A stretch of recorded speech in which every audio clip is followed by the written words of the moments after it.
Hello and welcome to our program Where God Weeps, a program where we speak about the situation of the suffering church around the world. Today we're going to consider the country of Macedonia, one of the newest countries in the world, having gained independence some 20 years ago. The state of Macedonia came into existence with the dismantling of Yugoslavia. Its road to statehood is still precarious, burdened with the relics of socialism and a weak economy. The state suffers a low standard of living and high unemployment among the youth. Macedonia reflects the religious mix of Catholics, Orthodox and Muslims typical to the Balkan region. Catholics are a minority. In a state which numbers over 2 million inhabitants, the majority is Orthodox. In the capital city of Skopje and in the west of Macedonia, bordering the Republic of Albania, Muslims make up about 20% of the local population. With the dissolution of Yugoslavia and the fall of communism in 1991, the Macedonian Catholic Church, once again free, is flourishing. Macedonia hosts two Catholic traditions, the Latin Rite and the Byzantine Rite. The small but dynamic community of 14,000 faithful are actively working and reaching out to rebuild their church and their nation. Although the fruits are abundant, the trials facing the church have yet been laid to rest. A new challenge has arisen, arguably subtler and of a greater threat than experienced under communism. Where faith was once brutally oppressed with blunt tools of communist persecution, today young Macedonians willingly abandon their faith, drawn to the allure of materialism as well as the contemporary moral and spiritual relativism. To tell us more about the situation facing Catholics in Macedonia, it's my great pleasure to welcome film director, journalist, and expert in the Balkan churches, Mr. Ivan Cigic. Ivan, thank you for being with us here today in our program. Thank you for inviting me.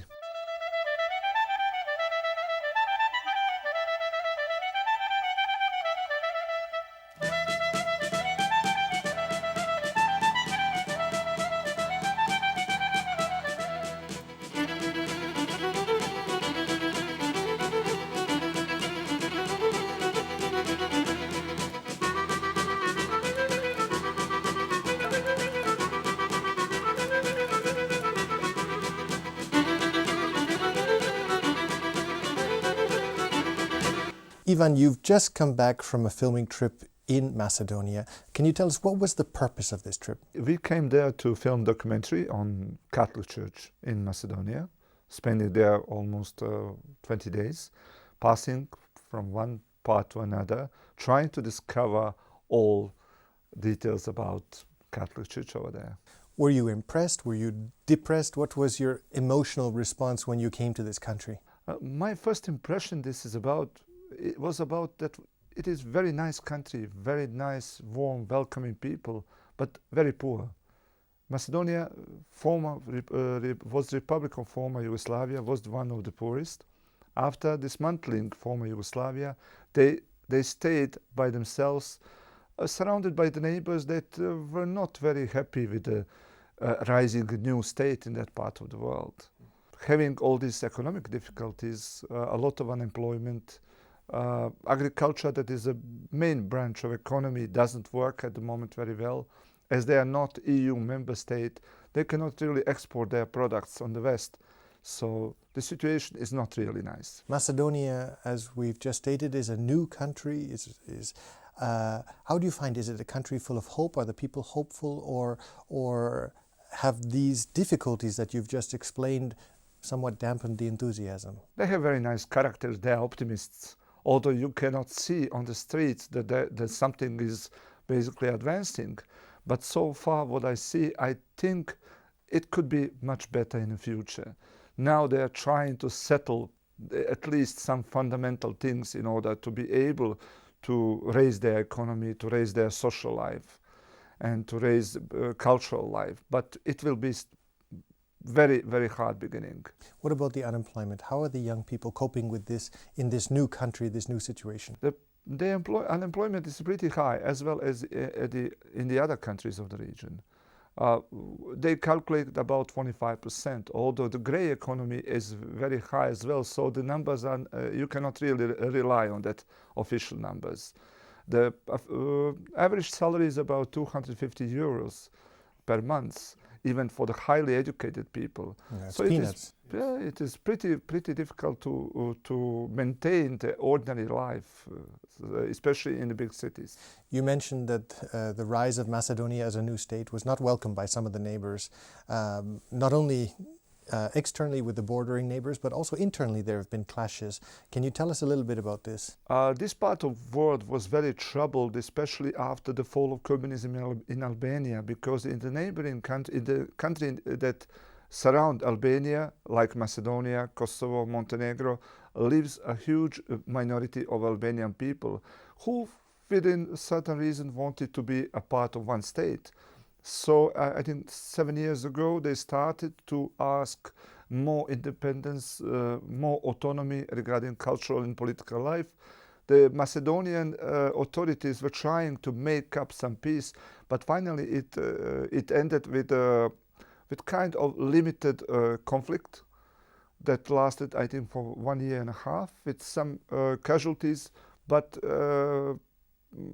we are happy to say that it is not something that really exploded like in a neighboring Kosovo, Bosnia and Herzegovina. What about the neighboring countries? Why was there a jealousy, if you will, or a lack of understanding to this new state? This jealousy, basically, we can find the roots of this jealousy in their history. Greek and especially the Greece never actually accepted Macedonian people as something independent. Because it directly intervened in their history. As we all know, the Greeks are proud to say that first Greek state was actually Macedonia. And when they wanted to declare their independence in this part of the world, the Greek considered that as direct attack to their own sovereignty. Yes. And even today they are basically fighting, or they are discussing about new name of Macedonia state. They don't recognize it. Even they have some, I think, tribunal activities in Hague and in front of the UN, trying to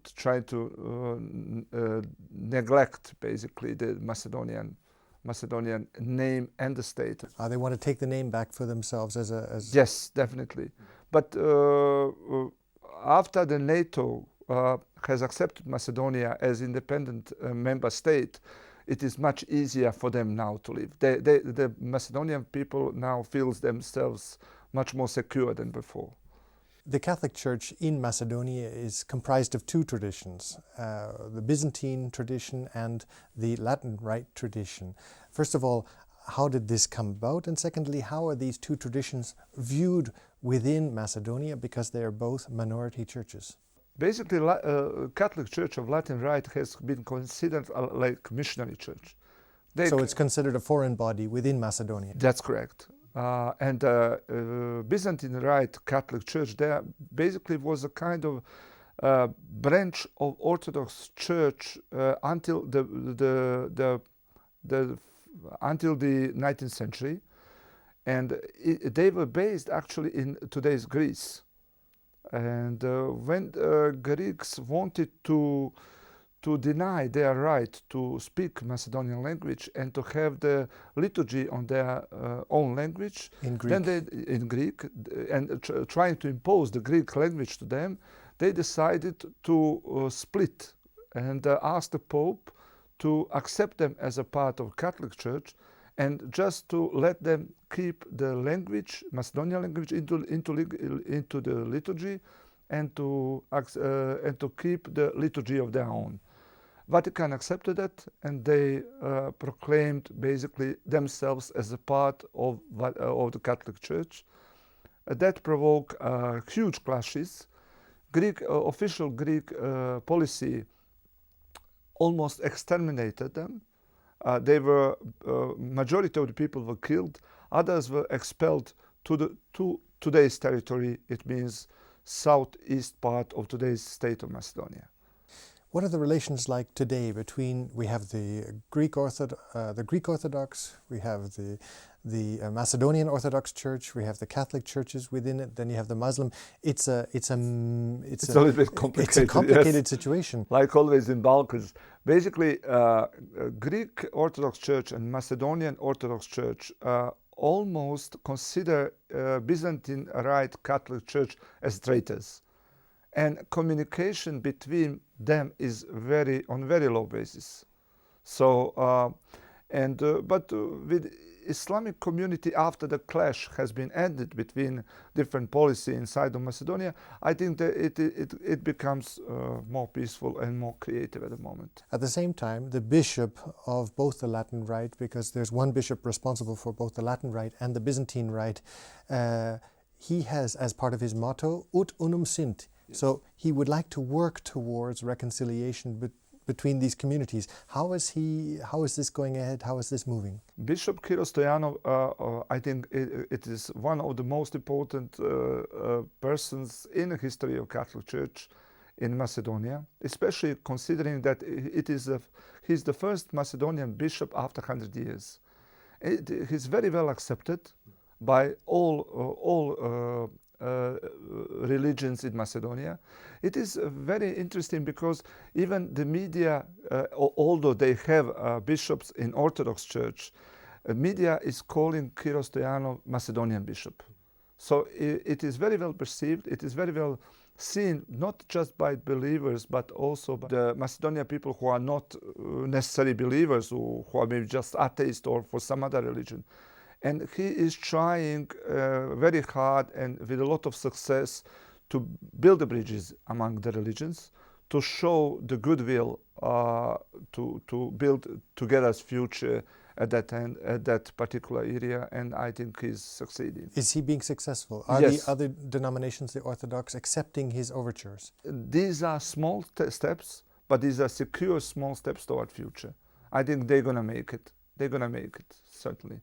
Ivan, we're going to take a break and we're going to watch now a short report about the work of Bishop Kyrios in this area of Macedonia.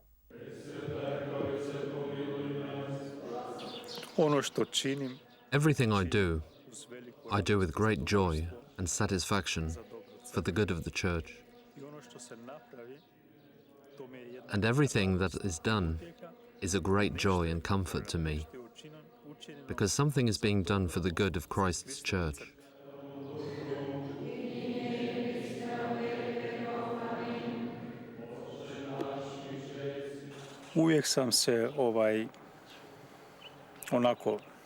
I like to think about Saint Leopold Mandic,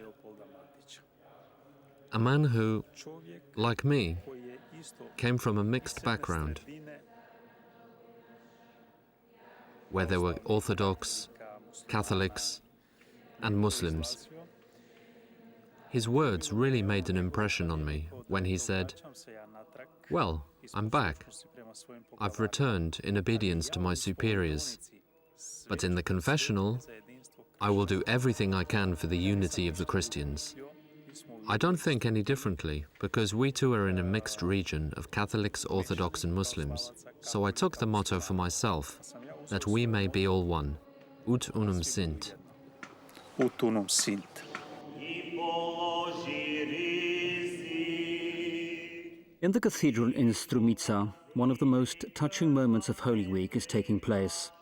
The Apostolic Exarch of the Eastern Rite of the Catholic Church of Macedonia, Kyrios Stoyanov, begins the liturgical washing of the feet of his congregation. The symbolic value of this act, together with the bishop's energy and charisma, are the main stimulations to this small Catholic community.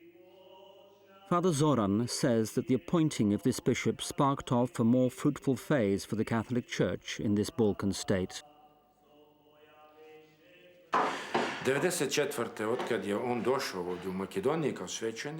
1994, when he came here to Macedonia as a priest, that's when all these activities that we are talking about today began.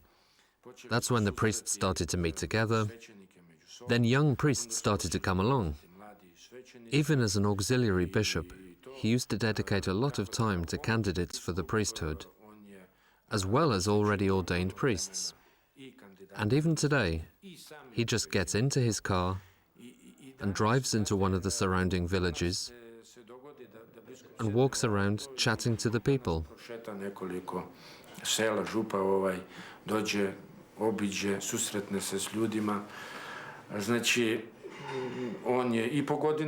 At 40 he became a bishop, and even at that young age he convinces the people with his charisma and his simplicity that their bishop is very close to them. It's important to mention here too that he is the first member of the Macedonian people to partake in the Episcopal Assembly of the Catholic Church in over 104 years. U zboru biskupa Katoličke crkve nakon 104 godine.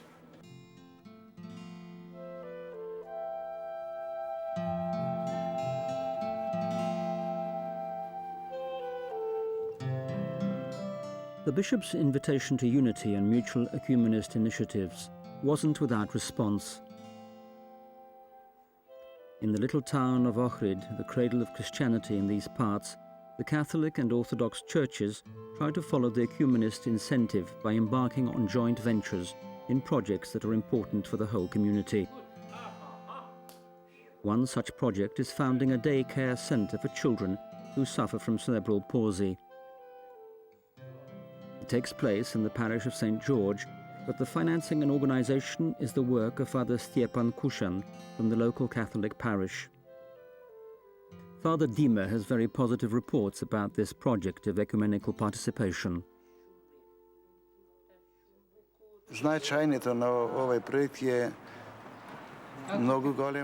This project is very significant. There are 15 regular attendants who come here every day. They have lunch here, they are brought here, and they return home by taxi. All of them are worked with according to their capabilities. They teach them, they exercise with them, they have fun. Some of them have even learned to use a computer. This spending time together has become something that for them is irreplaceable. When 3 months of a summer break have passed by, they can hardly wait for us to start back at our center. They call it the happy corner. Едва чека да се вратат назад во ова местенце и го нарекоја веселото катче, весели кутак. Ако Бог да, и далje ćemo zajedno. With God's help, we will continue to work together. Because in my parish, I don't have the infrastructure for such an undertaking. And anyway, it wouldn't be good for it to be here with us, because it would look like we were competing. They have everything here. Here's the kitchen, the dining room, the women who work here, all the infrastructure for such a project. And I don't see any better partner than them. Apart from that, they allow us to upset their everyday peace. With these children, with their lessons of foreign languages, catechism for the adults, and for the children, I brought them a lot of trouble, and they never complained, so I'm very grateful to them.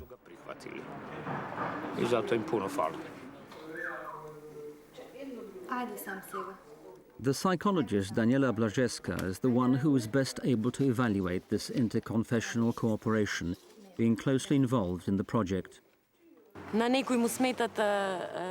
This cooperation between the Orthodox and Catholic churches annoys some people, but for the most part, people are happy. Among them, there are those who are afraid that the Catholic Church will take away some of the Orthodox congregation. I see the work of Father Dime from the parish of St. George, as well as that of Father Kušan from the Catholic Church in Ohrid, as something enormous and significant for our town and for the Orthodox and Catholic communities too.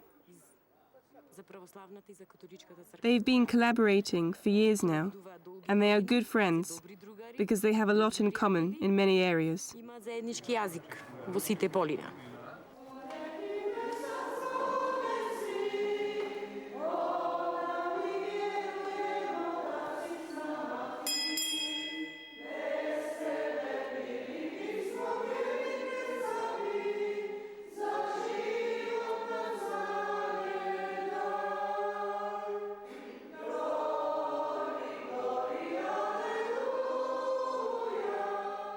Just as the Good Shepherd Kyros Stoyanov circulates and looks after his flock, his imperative is to help seek out, to get to know and to comfort his community wherever they may be and however many they may be. That's how he came to celebrate Mass with the 15 Catholics in the town of Bitola in the southernmost part of Macedonia. This sort of simple approach is what contributed to the fact that all the citizens respect him regardless of religious denomination.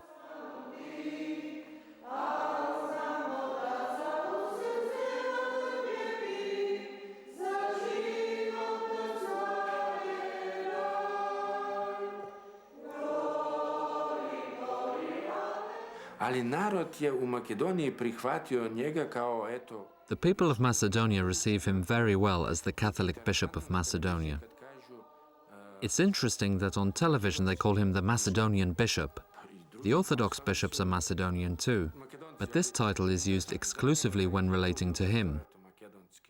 Despite the surroundings and the negativities in our locality, there are an awful lot of beautiful things about Macedonia, for the Catholics and the priests, for the faithful and for the bishop himself. Even though he has to do everything himself, because there is no one by his side to do the work for him. Or rather, there are a few, but it's really very few compared with what the other Catholic bishops have throughout the world. He worked his situation to his advantage and is making big progress. Katolički biskupi po svijetu, ali za sad ja mislim da se on dobro snašao i dobro napreduje.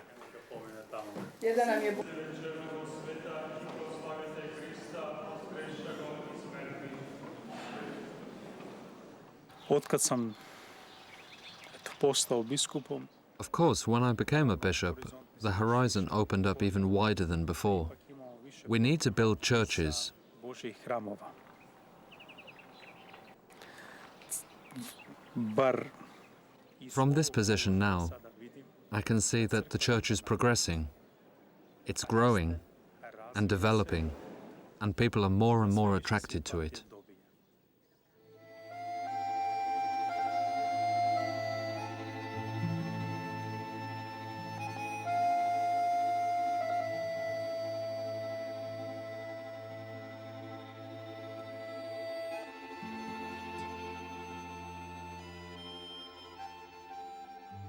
Welcome back, ladies and gentlemen, to our program Where God Weeps. We're talking with Ivan Cigic, journalist, filmmaker, and expert in the Balkan churches, and we're talking about the situation of the Catholic Church in Macedonia.